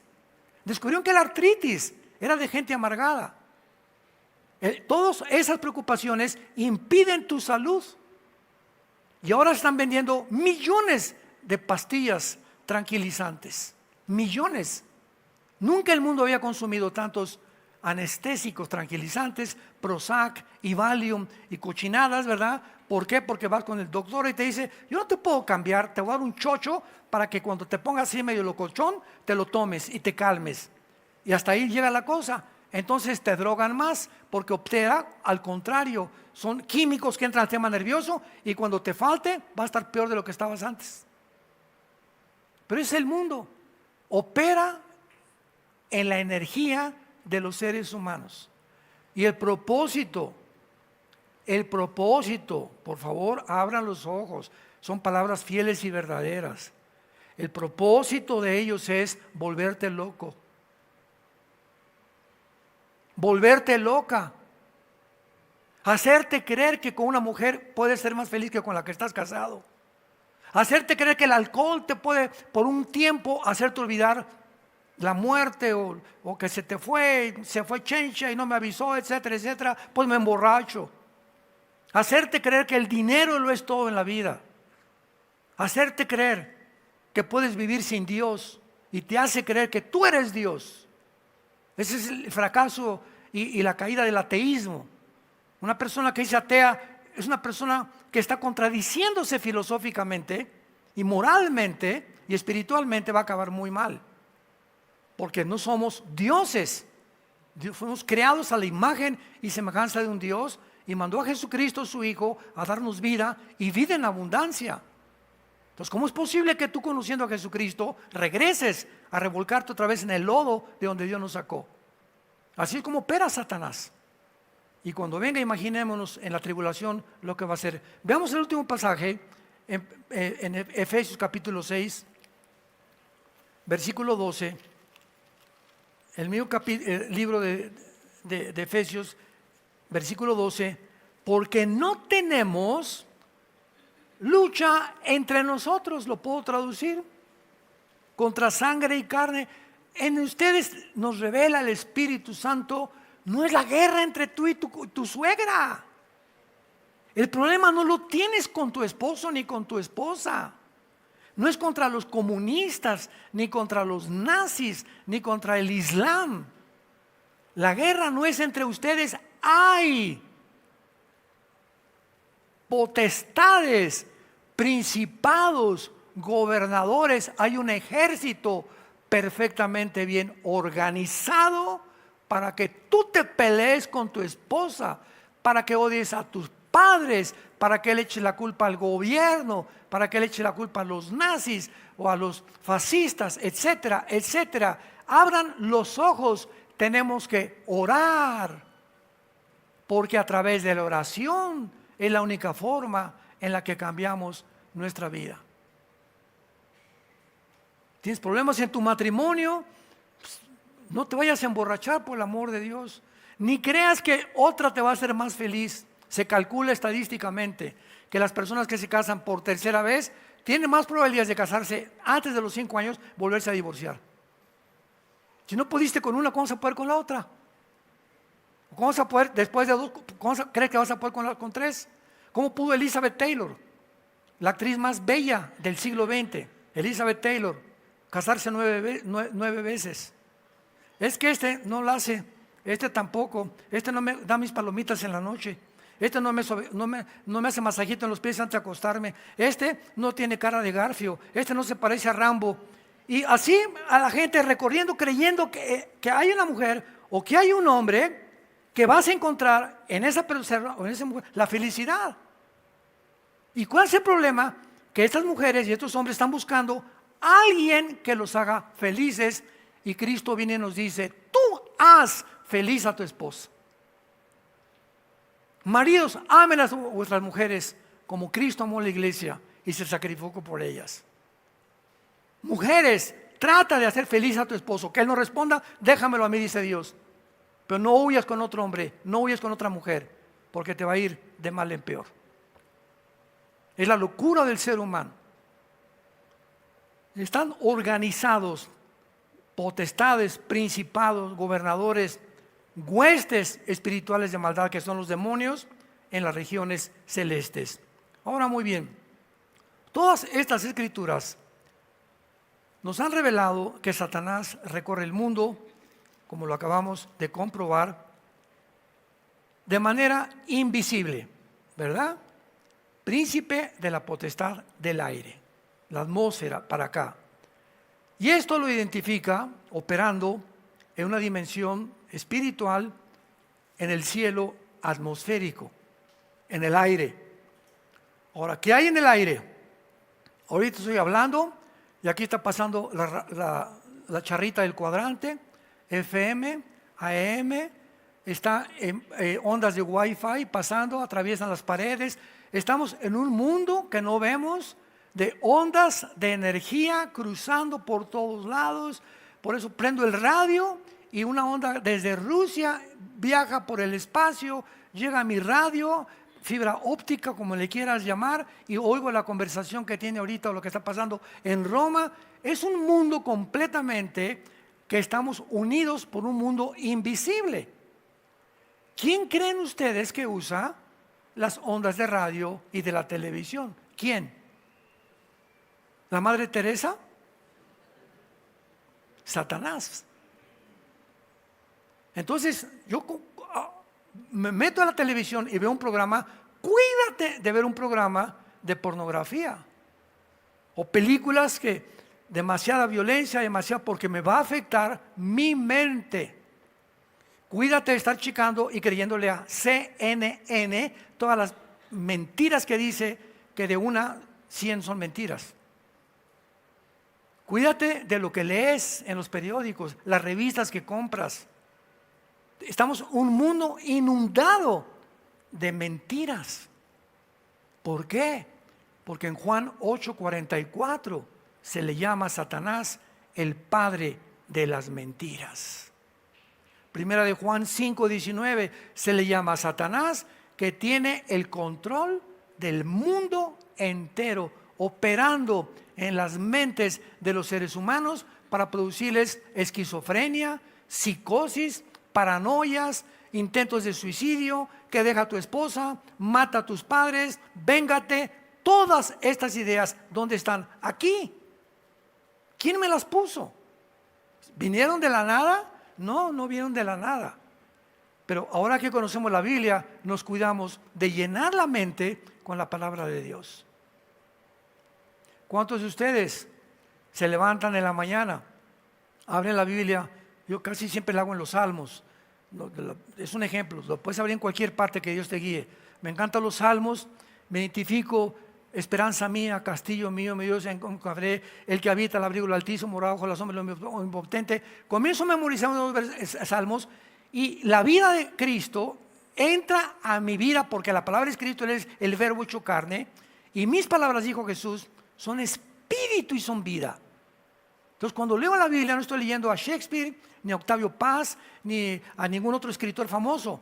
Eso me da conocimiento intelectual, pero al poner mi atención en la Biblia, sale sin que nos demos cuenta, en el mundo invisible sale algo que entra a mi espíritu, que nadie me puede dar más que la Biblia.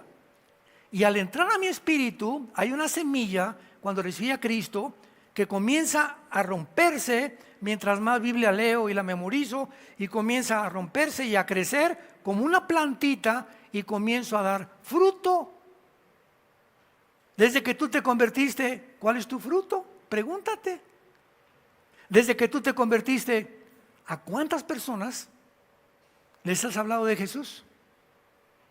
Ay, hermano, tengo 5 años que soy cristiano y déjame ver. A nadie. Por eso eres una persona religiosa, no eres cristiano, no te engañes. Fuimos llamados para hablar de Jesús. Para decirle a la gente: oye, compadre, fíjate que alguien cambió mi vida, se llama Jesús. No te puedo decir más, pero descubrí que Él vive, que Él resucitó de los muertos, y le pedí que entrara a mi vida, y está en mi vida, y voy a comenzar a seguirlo. Ese es suficiente testimonio para que le des a tu familia y a tus amistades. Esto lo identifica, vuelvo a repetir, operando en un cielo atmosférico. Además se nos revela que Él emplea un ejército de entidades espirituales de maldad para controlar e influir en el mundo entero. La gente cree muchas veces, choqué porque fueron circunstancias de la vida, me pasó esto por un accidente, y sin embargo no estamos luchando con accidentes de la vida o al azar. Todo, ¿verdad?, son enemigos invisibles cuya existencia es más real que la nuestra. ¿Por qué digo esto? Porque ellos existían antes que nosotros. El mundo espiritual fue creado por Dios antes que nosotros. Sin embargo, cuando Satanás entre a la dimensión física, ya no se va a ocultar detrás de una dimensión invisible, ni tampoco detrás de cortinas. Cuando esto ocurra, otro problema para Satanás y sus ángeles caídos será que saben que el tiempo es corto. Apocalipsis 12:12. Y sabiendo Satanás que el tiempo es corto, se lanzó contra el mundo para poder terminar su tarea sucia que ha iniciado en la guerra eterna, cósmica, desde hace más de 6,000 años. Veamos rápidamente, para demostrar que los ángeles, bueno, para no irme más tan profundamente, Génesis 18, para que ustedes vean lo que los ángeles son capaces de hacer, tanto los buenos como los malos. En Génesis 18 está Abraham, ahí en Metepec, debajo de un árbol, tranquilo, con su esposa, como tiendas de campaña que tenían antes, y de repente en Génesis 18 se aparece Dios, se aparece el Padre, Dios, en forma humana, con 2 ángeles. Y cuando Abraham los ve, intuitivamente o espiritualmente se da cuenta que eran seres de otro mundo. Y les dice, por favor, pasen a mi casa. Sara hace una birria. ¿Quién sabe qué pozole hicieron o qué hizo eso Sara? Pero Dios y sus 2 ángeles comieron comida humana. Bebieron todo menos Coca-Cola. Y vemos en el capítulo 19 del Génesis que cuando estos ángeles que visitaron el capítulo anterior a Abraham y a Sara, los manda Dios a Sodoma y a Gomorra para que entren a Sodoma y a Gomorra como seres humanos. Y entraron por la frontera de Sodoma y Gomorra, y Job era uno de los porteros que cuidaba la frontera, les dio la bienvenida y los llevó a su casa. Y los sodomitas, porque ahí desde los niños, jóvenes y adultos eran homosexuales. Cuando vieron, me imagino que han de haber sido muy bien parecidos, en forma humana los ángeles, los siguieron a casa de Job. Y le dijeron a Job, sácalos para que tengamos relaciones con ellos. Y Job dijo, no, de ninguna manera. Y Job Lot. Y estaba tan corrompido Lot que le dijo a los sodomitas, mejor llévense a mis hijas. Fíjense nada más, estaba dispuesto a entregar a sus hijas, a vender a sus hijas, a tener relaciones con los sodomitas. Pero como eran sodomitas, le dijeron, no, ese panqué no nos gusta, los queremos a ellos. Y entonces comenzaron a romper la puerta de la casa de Job. Todo léanlo, Génesis 19. Y entonces uno de los ángeles abrió la puerta y los dejó ciegos a todos. Y le dijeron a Job, ve con tu familia y avísales, vámonos porque Dios nos envió a sacarte de esta ciudad, que va a destruirla a Dios porque ya está contaminada de tal grado que no tiene solución. Y les pido por favor que junten a todos. Y llegó Job con sus primos, oye, vámonos porque va a destruir. No, se burlaron de él, porque Lot fue un cristiano carnal. A los únicos que pudo sacar Job fueron a su esposa y a sus 2 hijas. Y cuando ya los iban sacando de Sodoma, los ángeles le dijeron: Job, esposa de Job, y los hijos de Job, no volteen atrás cuando caiga fuego y azufre sobre Sodoma. Está bien, capitán, como usted diga. Y entonces, al ir saliendo de Sodoma, la esposa de Job voltea para atrás y se convierte en una estatua de sal. ¿Cómo entendemos esto? En el Evangelio de Mateo capítulo 6 dice: ustedes son la sal de la tierra. ¿Qué es la sal? La sal en la carne evita la corrupción, ¿verdad? Mientras sales de la carne te dura mucho más tiempo. Entonces, cuando Jesús dijo que somos la sal, nosotros, nuestra presencia en tu casa, en tu mundo, en tu escuela, en tu lugar de trabajo, estamos evitando que se propague más rápidamente tanta maldad. Cuando somos valientes y damos testimonio: oye, eso no debes hacer. Oye, primo, eso que estás haciendo no es posible. Oye, Panchita, no tengas relaciones sexuales con tu novio. Ustedes no están casados, eso no le agrada a Dios. Mientras estemos dando esta influencia en el mundo, estamos deteniendo la maldad. Ya si no nos hacen caso, es problema de ellos. Pero tenemos que ser valientes. Entonces, la esposa de Job, de Lot, se convierte en estatua de sal, porque dijo Jesús en el libro de Lucas, en el Evangelio de Lucas: acuérdense cuando venga de la mujer de Lot. Acuérdense qué cosa está diciendo Jesucristo: que cuando yo venga va a haber muchos cristianos cuya sal perdieron su sabor. Ya no son ni salan a nadie en el mundo. Cuando te contaminas con el mundo y sigues la corriente del mundo, dejas de ser influencia y de darle sabor a la vida de tantas personas que están completamente congestionadas espiritualmente, en su estómago espiritual, de tanta maldad y de tanto pecado. Pero vemos que los ángeles pueden comer, pueden beber. Cuando Jesús resucitó, los ángeles quitaron la piedra. Cuando fueron las mujeres a la tumba de Jesús, se les apareció un ángel a las mujeres y le dijo: a quien buscan, los ángeles pueden tomar forma humana. Y tal vez se repita esto en el tiempo de la tribulación. Y la pregunta es, en esta mañana: ¿realmente estás tú seguro? ¿Estás segura?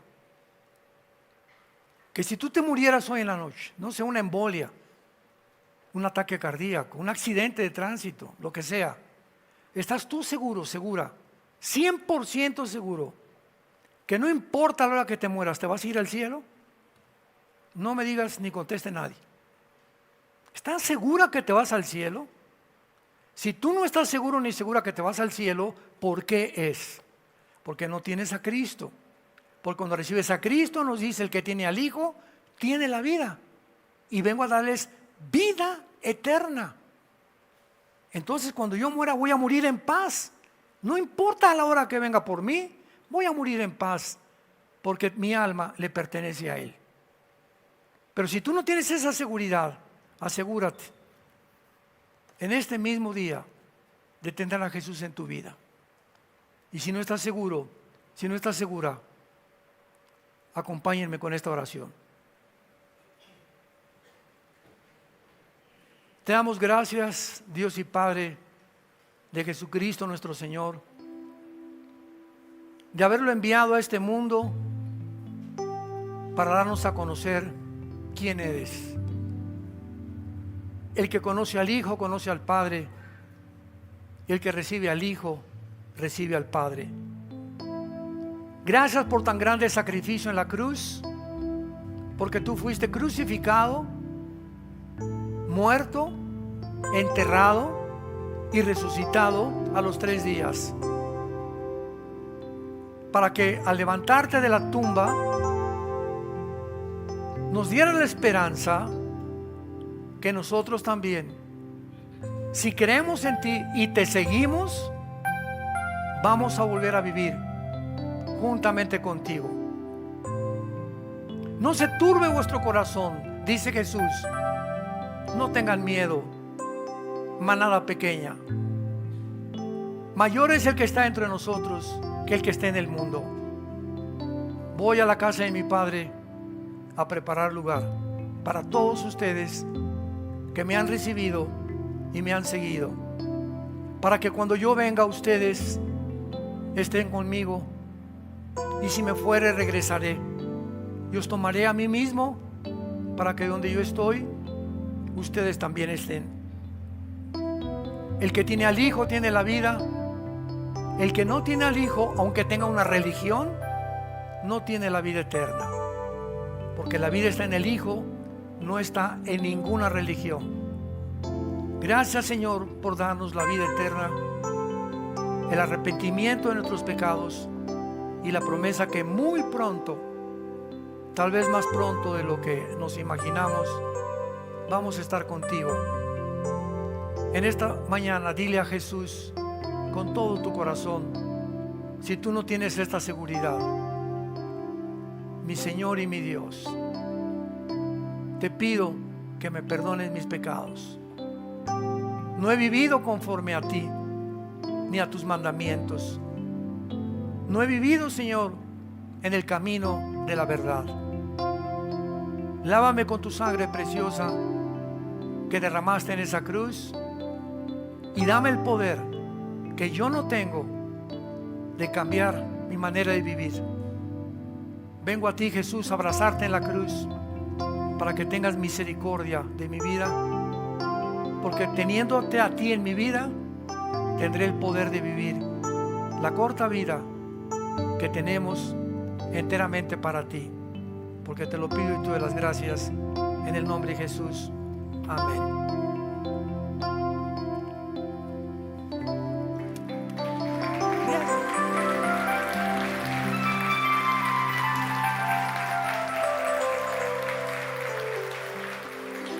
¿Qué haríamos sin este mensaje? Por eso me reí. Al final dice ahí: gócense y alégrense los que tienen mi salvación. Gócense. No te das cara de tortuga sin destino. Somos hijos e hijas de Dios. Tenemos un propósito para vivir. Qué locura creer que el mundo nos puede dar algo más que lo que Él vino a darnos. El que no escatimó a su Hijo, ¿cómo no nos dará? ¿Cómo no nos dará todas las cosas si se las pedimos? Es hora de despertar. Es hora de despertar. El mundo está, pero así, ya, como un cohete, derechito, a descarrilarse y explotar. Y antes de que explote, sabemos que viene Jesús por nosotros y nos vamos con Él. Y esta esperanza es la que nos mantiene siendo santos en toda nuestra manera de vivir. Sean santos porque yo soy santo, dice el Señor.